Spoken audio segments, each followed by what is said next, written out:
as we begin, let's check in with our bodies, maybe stand up, or you can remain seated or lay down if you want to, and let's wiggle our toes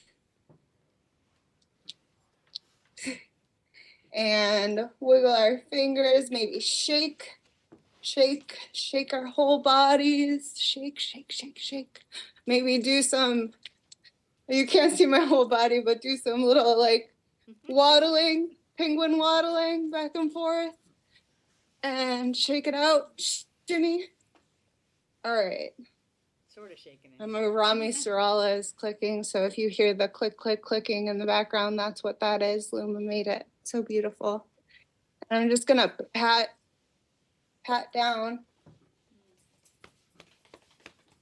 Just ground some energy. Oh, I saw Rose go for a butterfly tap there. Maybe that was. That is very grounding for the parasympathetic nervous system. So if you want to go ahead and give yourself a little butterfly hug with the taps here, that's good too. Deep breath. Oh. All right. So I have something interesting to share with us today. First, I pulled a tarot card, and I got strength for today's little message of the meditation. Strength, I think, speaks for itself. I don't think we need to explain that. So strength of community, strength within me, strength within you, holding strength to face what we're about to talk about,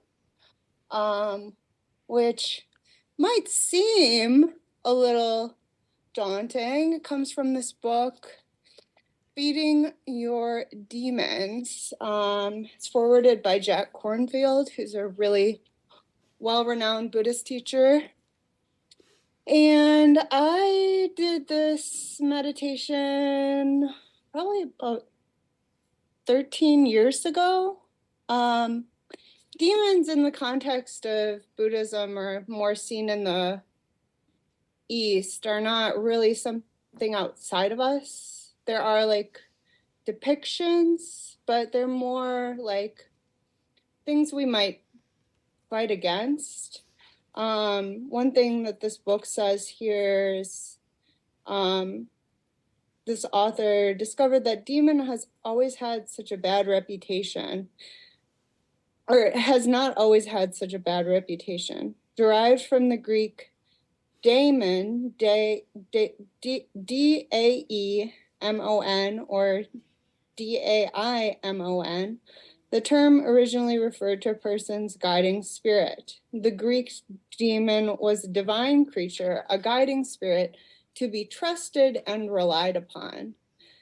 This early belief in the demon gradually changed with the advent of Christian attack on pagan beliefs, so that the Middle Ages demons were all blamed for every possible disaster, despised and feared as evil. We will see through the process of meeting a demon with love and compassion, it can be transformed into the original Greek meaning of a demon, something to be a guiding spirit. And this practice is really based on the parts of ourselves that we try to fight against or repress, disown parts of ourselves. If you think of like the traditional story of Buddha sitting under the Bodhi tree, inviting Mara to tea, and each thing testing him, anger, resentment, shame. And he said, here, have a cup of tea. It's really based on that. So these things are within us. And I particularly today want to focus on shame.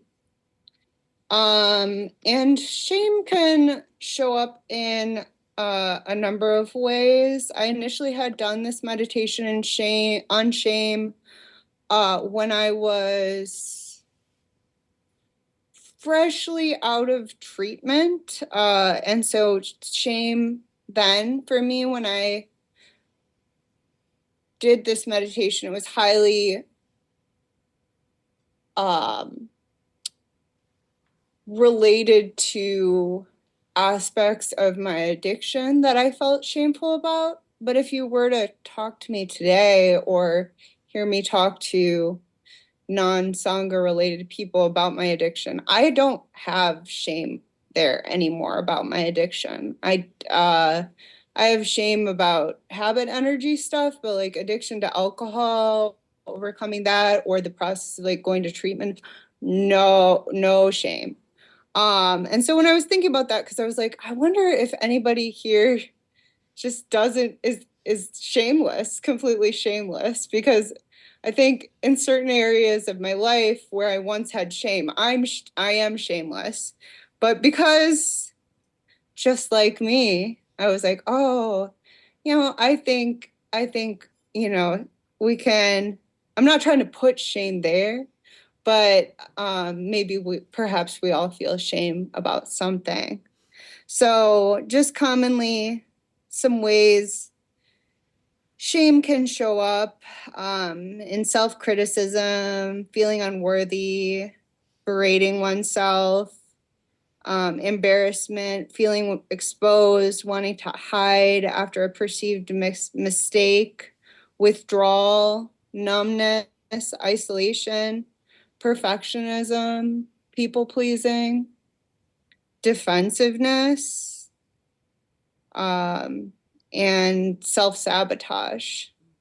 So those are just some ways.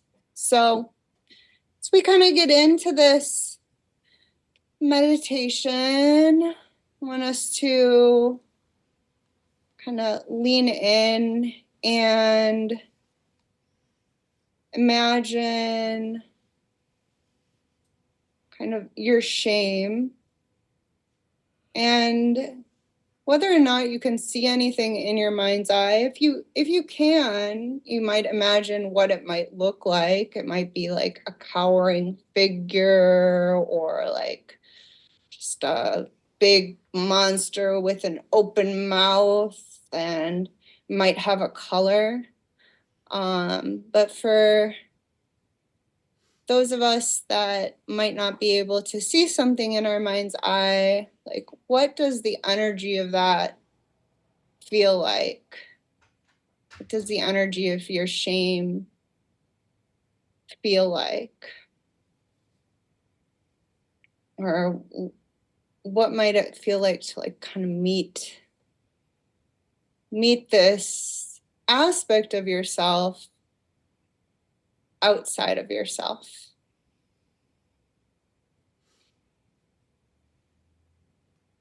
You can kind of think of something that might have happened recently that caused you to feel shame. It might help you to kind of imagine this feeling is. And once you have a feeling or an image in mind, I want you to ask shame, what does it want from you? What does it need? Have you been pushing it away? Have you been asking it to go push over into a corner?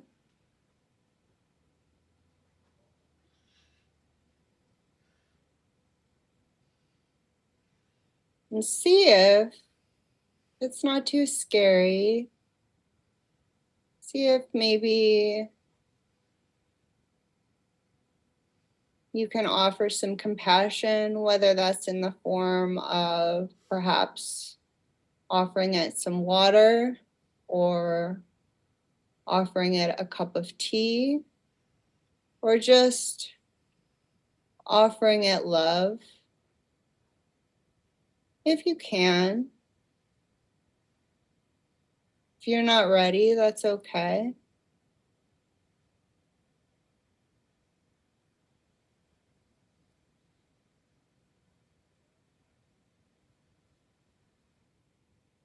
And see if after you offer it water, food, compassion, see if the energy around the shame or its picture, its image, see if it changes.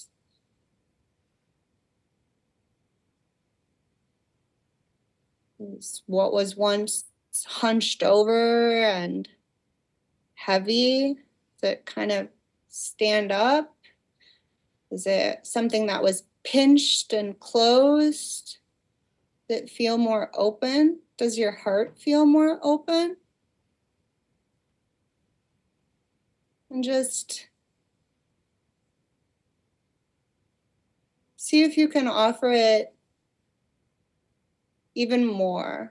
Perhaps some food, more compassion, more love, perhaps an invitation to be with you, especially if you pushed it away.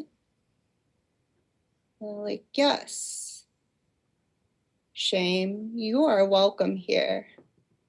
You are welcome here. You're a part of me.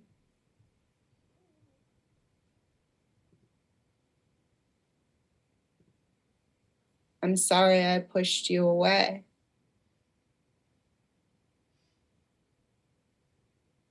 And this is not to say that we deserve to feel shame, that this emotion, this personified outside of ourselves version of shame gets stronger and holds us down in ways when we push it away versus when we invite it to be with us, can actually transmute that energy and work for us, bring us self-belief, bring us self-compassion. It's like, invite that demon to tea, invite it to share, invite it into my heart. It's maybe something of self, something within me that's heavy. Maybe right now that's easier to invite in than for loving kindness, than something that's going outside in the world. Maybe this part of me that I pushed away would be easier let into my heart. And then the final part of this meditation is to give your newly nourished shame a job to do. So the last time I did this meditation, I told my shame when I was in isolation and feeling very ashamed of my addictive past. I asked it to please give me a piggyback ride when I needed to go socialize.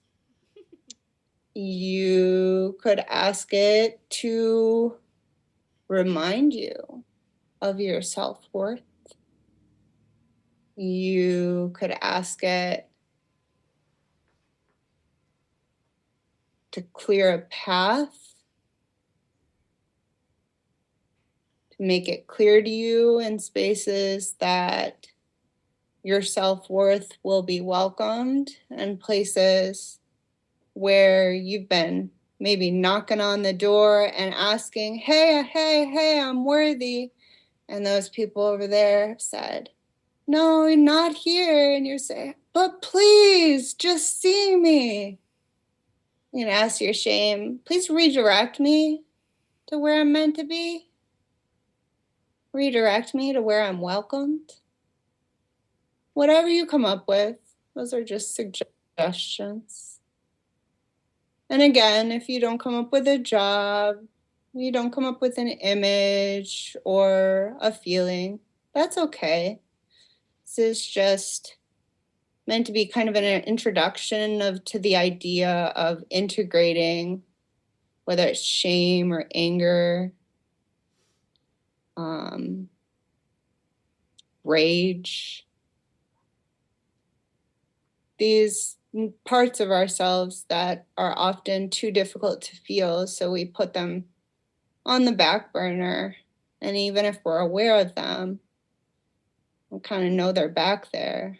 Ooh, it's important to say, hi, remember you do need a cup of tea. You do need love. All of me needs love. So as the meditation comes to an end, we just take a few deep breaths. And maybe you've settled on a job for your shame. Maybe you haven't. Either way, that's okay. Maybe you liked this practice. Maybe you hated it.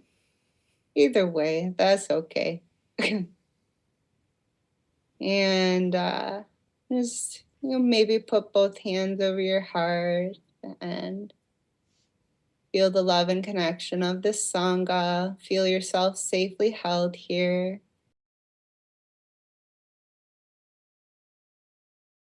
All right, we're going to go ahead and end this practice with a dedication of merit, which I just asked my handy dandy phone to write.